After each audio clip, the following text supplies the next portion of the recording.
불러처리. 아, 네. 알겠습니다. 아, 제가 카메라 걸린다고 일어나지 말라고 카메라 걸린다고 약속을 했어요. 만들었는데 기재부장관님 저를 보고 진짜 광장에서도 청이 단식도 하시고 어서 오십시오. 환영합니다. 네, 고맙습니다. 어서 오세요. 네. 사진 촬영 네, 딱딱하니까 손 한번 잡고.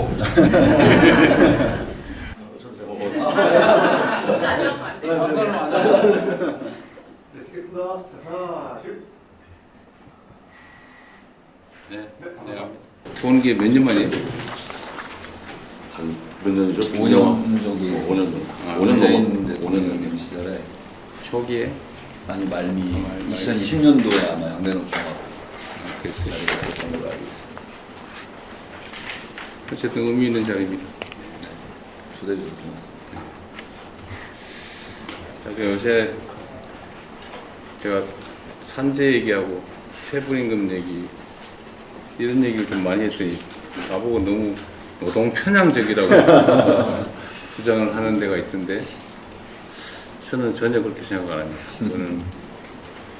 그는 누구의 편 얘기를 하기 이전에 기본적 인권에 관한 문제, 기본적 상식과 도리에 관한 문제죠. 임금체불 문제든 산재 문제든 목숨과 삶에 관한 기본인데 그걸 가지고 친노동인이 친기업인이 할 일은 아닌 것 같고요. 제가 오히려 요새는 기업인들 접촉이나 간담회를 너무 많이 하면서 그 노동자 조직은 한 번도 안 봐가지고 원래 문제 있는 사람들하고 자주 만난다. 오히려 공격적으로 나오시면 어쨌든 노동 존중 사회나 기업하기 좋은 나라라고 하는 게 그 상호 대립적인 게 아니고 충분히 양립할 수가 있고 또 양립해야 됩니다. 제가 기업인들한테도 자꾸 그 얘기를 해요. 노동자들에 대한 배려가 없이 어떻게 기업이 존재하겠냐. 또 노동계에는 또 요새 그 얘기도 조금씩은 하는데 노조법 개정으로 사용자 측이 너무 부당하게 분리하게 된 거 아니냐는 걱정들을 자꾸 해서 내가 보기엔 그럴 일이 별로 없다. 이미 법원에서 인정한 거를 입법화한 것 뿐인데 뭐 그것 때문에 그러겠냐 이렇게 설명은 열심히 하고 있지만 잘 안 믿어요. 근데 제가 양쪽을 다 보면서 드는 느낌은 참 우리 사회가 불신도 많고 소통도 안 하고 대화가 부족하구나 라는 생각이 많이 듭니다. 전에 그 반도체 연구개발직 52시간제 관련된 토론을 한번 해본 적이 있는데 눈앞에서 얘기를 해도 안 믿더라고요. 네? 그래서 제가 예로 이게 분명히 동그란데 한쪽은 세모라고 그러고 한쪽은 네모라고 막 싸우고 있어요. 그래가지고 내가 동그란 걸 보여줬거든요. 안 믿어요. 그러고 있더라고. 참 우리 사회의 제일 큰 과제가 포용과 통합이라고 할 수 있는데 노동자와 사용자 측이 정말 대화해야 될 것 같습니다. 일단 대화를 해서 오해를 좀 풀고 어쩌면 있을지도 모르는 있다면 적대감 같은 것도 좀 해소하고 진지하게 팩트에 기반해서 입장 조정을 위한 토론을 많이 해야 됩니다. 또 자주 봐야 되고. 그래서 우리 민주노총도 중요한 결단을 어제 했다고 내가 기사를 봤는데 네. 예산 바뀌었다고 국회가 하는 사회적 대화 사회적인 복귀하기로 하셨다면서요? 이제 이번에 처음 만드는 거라서요. 참여 여부에 대한 결정을 그렇게 했습니다. 근데 지금 경사노위도 지금 저희가 조직을 못 하고 있는데 위원장도 선정을 못 하고 그 문제도 좀 한번 같이 논의하면 좋겠어요.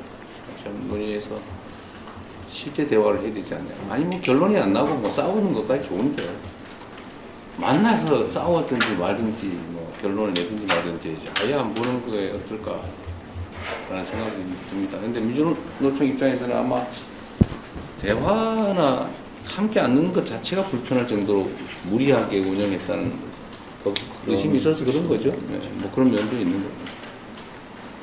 우리 사회가 좀 근본적으로 한 단계 도약하려면 저는 사회 안전망 문제, 기업들의 부담 문제, 고용의 안정성과 유연성 문제 이런 것들 터놓고 한 번쯤 논의해야 된다고 생각해요. 모두에게 유익하게. 제가 공개적으로 자주 말씀드렸습니다만 그러니까 기업 입장에서는 이제 정규직을 뽑고 안정적 일자리를 만들어 놓으면 다시는 이제 이걸 해결할 수 없다라고 하니까 절대로 정규직이나 이거 안 뽑고 다 비정규직화하고 외주 주고 막 이러는 거예요. 그러니까 노동자 입장에서 보면 총량으로 보면 노동자 전체 입장에서 보면 좋은 일자리가 자꾸 사라져요. 다 비정규직화되고 하청화되고 외주화되고 그죠? 사회 전체가 불안정해지고 그러다 보니까 노동자들 입장에서는 해고는 죽음이다 이런 소리 할 수밖에 없는 상황이 되고 이 악순환이에요 보니까 이걸 풀려면 대화하고 신뢰하고 조정해야 되는데 그 첫 출발이 마주 않는 거예요. 그리고 정부가 진짜 중립적으로 객관적으로 잘해야지. 정부가 한쪽 흔들고 한쪽 이용해 먹으려고 그러고 자꾸 누군가 뒤통수 때렸다는 느낌을 갖게 하면 안 해버리죠. 이용당한다 이런 생각합니다. 그런 걸 새 정부에서는 좀 진지하게 우리 양대노총 위원장님들도 이해하시겠지만 저는 기업인들한테 가면은 친노동이라고 욕먹고요. 노동자들이 보면 요새는 어떨지 모르겠는데 혹시 기업 편 너무 많이 드는 거 아니야? 뭐 이런 생각. 옛날에는 노동자 편인 것 같은데 요새는 아닌 것 같아. 뭐 이런 생각 할지도 모르겠어요. 근데 제가 편이 어디 있습니까? 모두 잘 되게 해야지. 하여튼 두 분 환영합니다. 환영하고 또 여러분들 말씀도 정말 많이 들어볼게요. 진짜 보고 싶었어요. 그냥 누가 먼저 하실 거예요? 다음.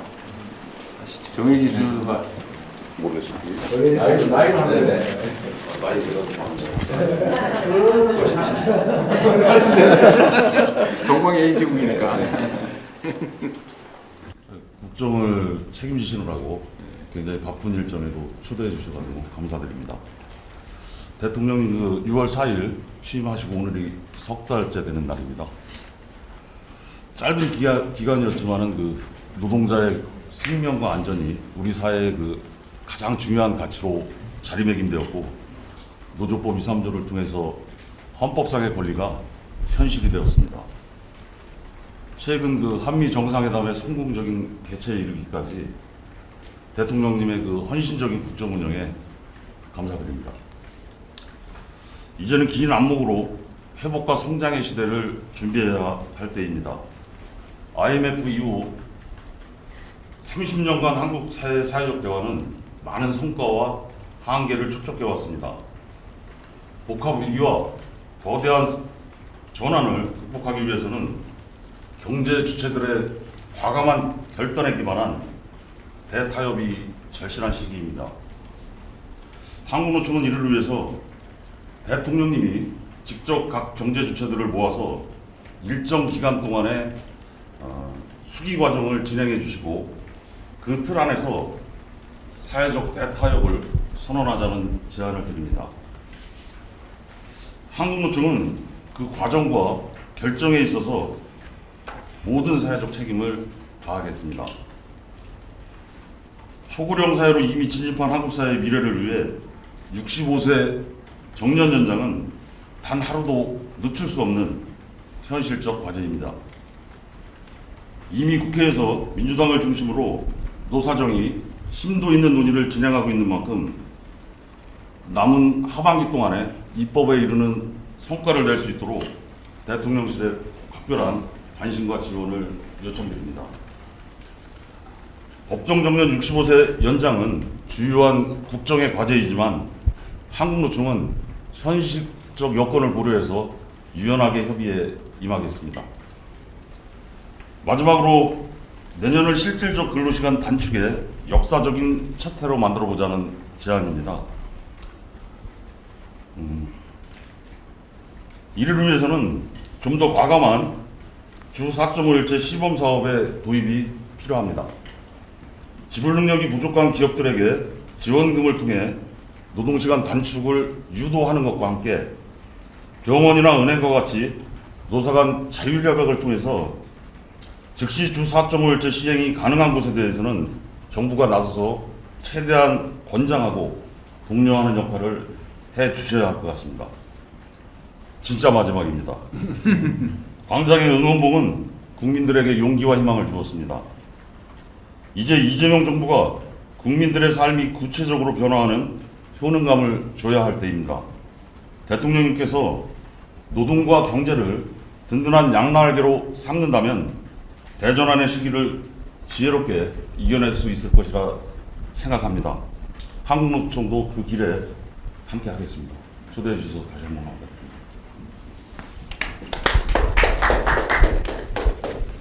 그래서 연대노총을 초대해 주신 점 감사하게 생각합니다.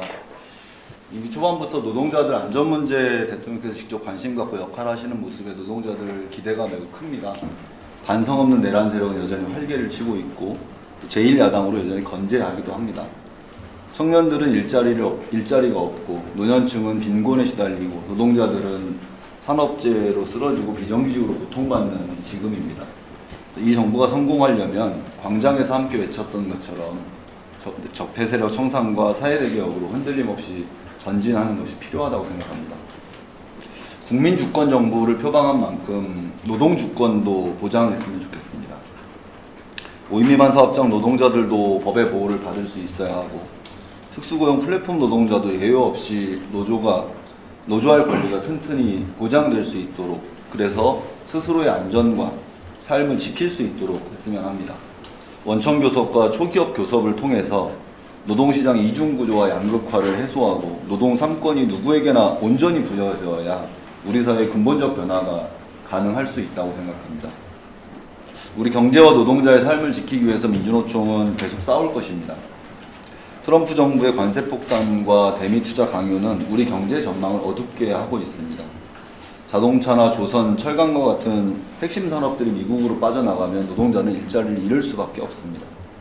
국방비나 방위비를 인상하면 한정된 재원 속에서 복지 예산이 축소될까 걱정스럽기도 합니다.